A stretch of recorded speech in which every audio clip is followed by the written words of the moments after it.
नमस्कार साथियों, स्वागत है आपका हमारे YouTube चैनल में। आज हम पढ़ेंगे वाक्य विचार। इससे पहले हमने वर्ण विचार पढ़ लिए थे। वर्ण विचार के बाद हमने शब्द विचार पढ़ा और शब्द विचार के बाद में आज भाषा की सबसे बड़ी और अंतिम इकाई है वाक्य विचार। उसके बारे में अध्ययन करेंगे।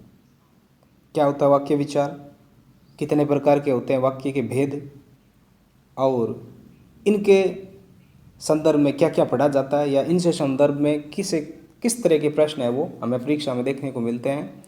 आज का टॉपिक एकदम छोटा सा है, लेकिन हर परीक्षा में उससे संबंधित एक या दो प्रश्न हमें देखने को मिलते हैं जो बहुत ही ज़्यादा कन्फ्यूजन वाले होते हैं।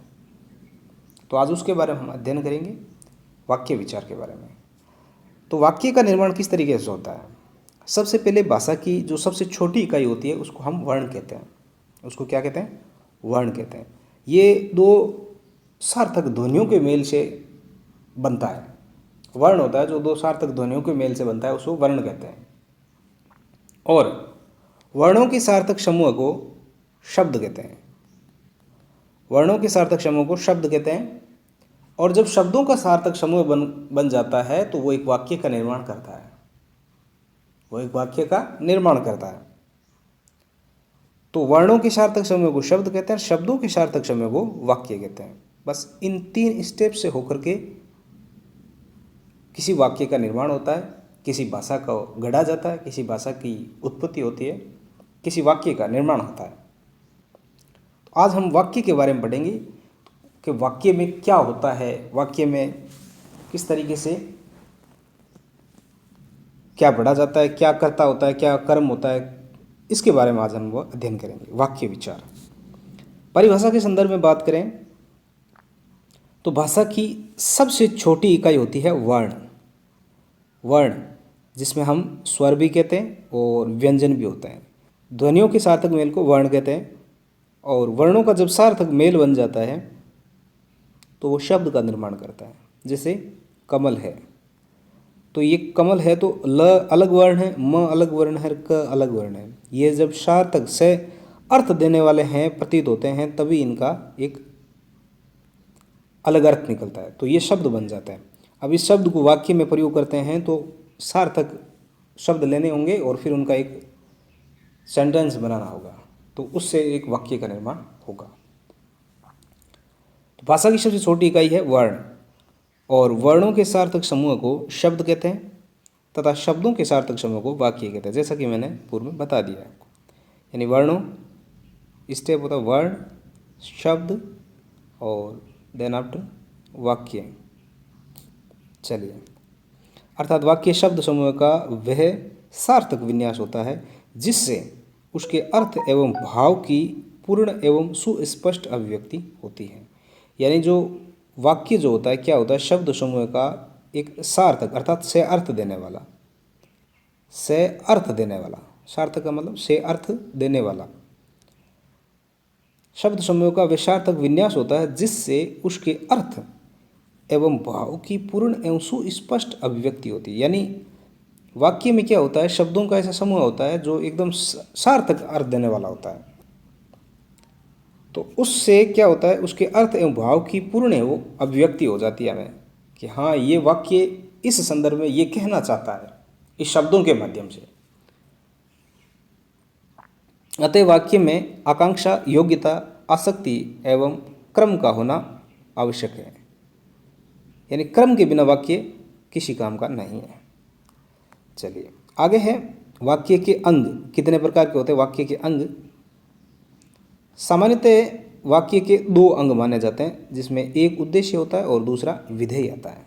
एक तो वाक्य में उद्देश्य होता है और दूसरा विधेय होता है।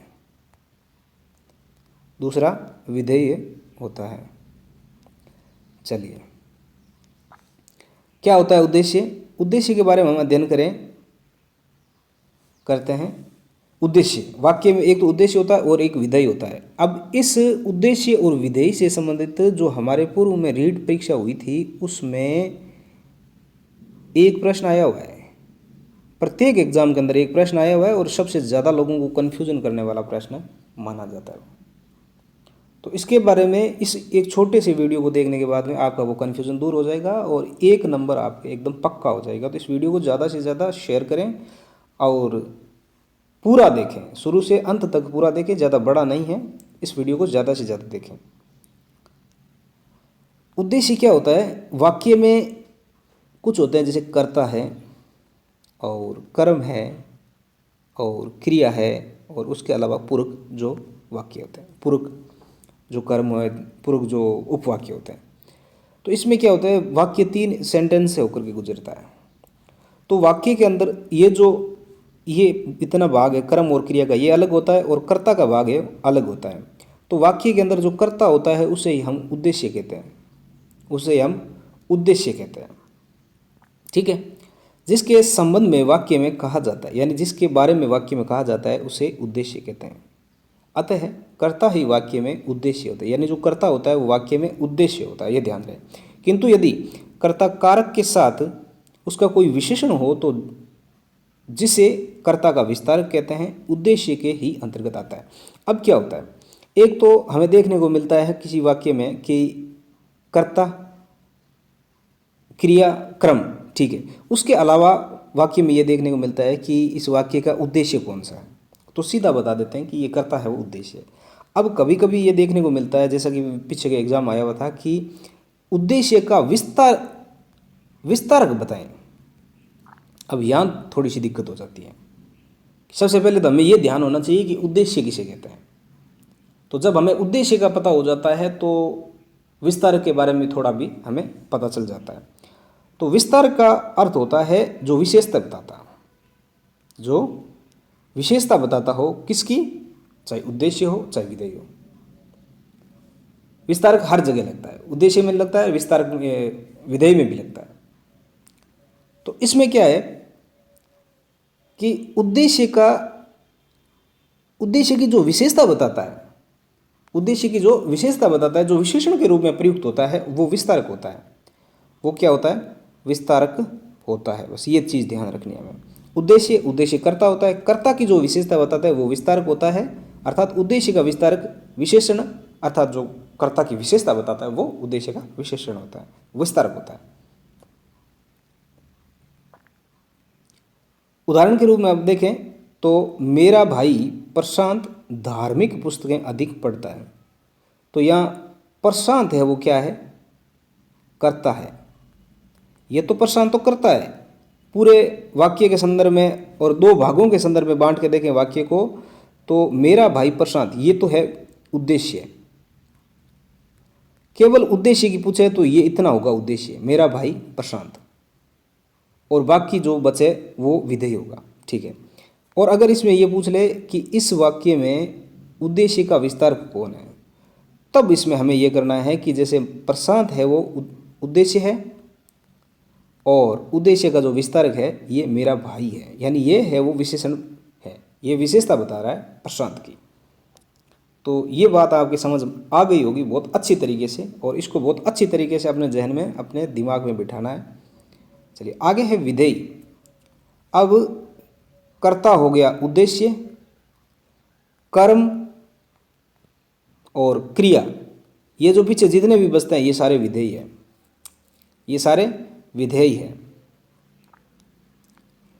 तो उद्देश्य अर्थात कर्ता के संबंध में वाक्य में जो कुछ कहा जाता है उसे विधेय कहते हैं। कर्ता के संबंध में, जिसके संबंध में कहा जाता है वो तो उद्देश्य होता है, और कर्ता के संबंध में कुछ कहा जाता है वाक्य में तो वो विधेय होता है, उसे विधेय कहते हैं। अतः विधेय के अंतर्गत वाक्य में प्रयुक्त क्रिया का विस्तारक, यानी क्रिया भी आती है, क्रिया का विस्तारक भी आता है, यानी क्रिया की जो विशेषता बताता हूँ। कर्म का विस्तारक भी आता है, पूरक तथा पूरक का विस्तारक भी आते हैं। ठीक है, तो इसमें जैसे हमने उदाहरण में देखा कि मेरा भाई प्रशांत, ये तो है उद्देश्य, और प्रशांत है वो कर्ता है, और मेरा भाई है वो कर्ता का विस्तारक है। ये जो धार्मिक पुस्तकें हैं ये सारे विधेय हैं, ये सारे विधेय हैं, ये ध्यान रहे। अब केवल विधेय का पूछे तो ये सारे आएंगे, धार्मिक पुस्तकें अधिक पढ़ता है। अब इसमें पूछ लिया कि क्रिया का विस्तारक कौन सा है, तो ठीक, क्रिया से पहले जो विशेषता बताता है वो क्रिया का विस्तारक है। क्रिया पढ़ना क्रिया है, पढ़ना से पहले कितना पढ़ता है, अधिक पढ़ता है, ये क्रिया की विशेषता बता रहा है, तो ये क्रिया का विस्तारक हो गया। ठीक है, पुस्तकें कर्म है, कर्म की विशेषता ये बता रहे हैं कि धार्मिक पुस्तकें हैं, तो ये कर्म का विस्तारक हो गया। बस इतना सा हमें ध्यान रखना है। और इस चीज़ को अगर हम ध्यान से पढ़ेंगे तो डेफिनेटली 1 या 2 प्रश्न हमारे एग्जाम में ज़रूर सही हो जाएंगे। इसी के बारे में विस्तार से नीचे दिया हुआ है। उक्त वाक्य में धार्मिक पुस्तकें अधिक पढ़ता है, अधिक वाक्यांश विधेय है, धार्मिक पुस्तकें अधिक पढ़ता है, ये सारा विधेय है। ठीक है, जैसे कि मैंने बता दिया। चलिए, जिसमें पढ़ता है शब्द क्रिया है तो अधिक शब्द क्रिया का विस्तारक है, यानी पढ़ना क्रिया है और अधिक शब्द क्रिया का विस्तारक है। पुस्तकें शब्द कर्म है, पुस्तकें शब्द कर्म है तो धार्मिक शब्द पुस्तकों की विशेषता बतलाने वाले के कारण पुस्तकें कर्म का विस्तारक हो गया। ठीक है, इनके अतिरिक्त यदि कोई शब्द प्रयुक्त होता है या जब वाक्य में क्रिया अपूर्ण होती है तो उसे पूरक कहते हैं। यानी वाक्य में क्रिया अपूर्ण होती है या कोई और अन्य शब्द प्रयुक्त होता है तो उसे पूरक क्रिया कहते हैं या पूरक कहते हैं। तो वहाँ पूरक की विशेषता बताने वाले शब्दों को पूरक या विस्तारक कहेंगे। बस छोटी सी बात है। चलिए, ये वाक्य जो विचार था, वाक्य विचार आपके, मैंने पूरी कोशिश की है कि इसमें कुछ नया करें या आपको पूरी तरह से ये समझ में आ जाए। आज हमने वाक्य विचार में पढ़ा, कल हम वाक्यों के भेदों के बारे में पढ़ेंगे। अर्थ के आधार पर, रचना के आधार पर, प्रयोग के आधार पर जो भी इसके भेद बनते हैं 3-4 प्रकार के, उनके बारे में हम कल से अध्ययन करेंगे। तो वाक्य को 2-3 दिनों में हम पूरा कर देंगे। और वाक्य से संबंधित प्रत्येक एग्जाम में, मोस्टली रीट में आपके 2018 वाले में वाक्य से संबंधित 3 प्रश्न आए, 2015 वाले में भी 3 प्रश्न आए। तो यहाँ हमें इसको एकदम हल्के में नहीं लेना, अच्छी तरीके से विस्तार से पढ़ना है। और इस वीडियो को ज़्यादा से ज़्यादा शेयर करना, लाइक करना है और अपने चैनल को सब्सक्राइब करना है।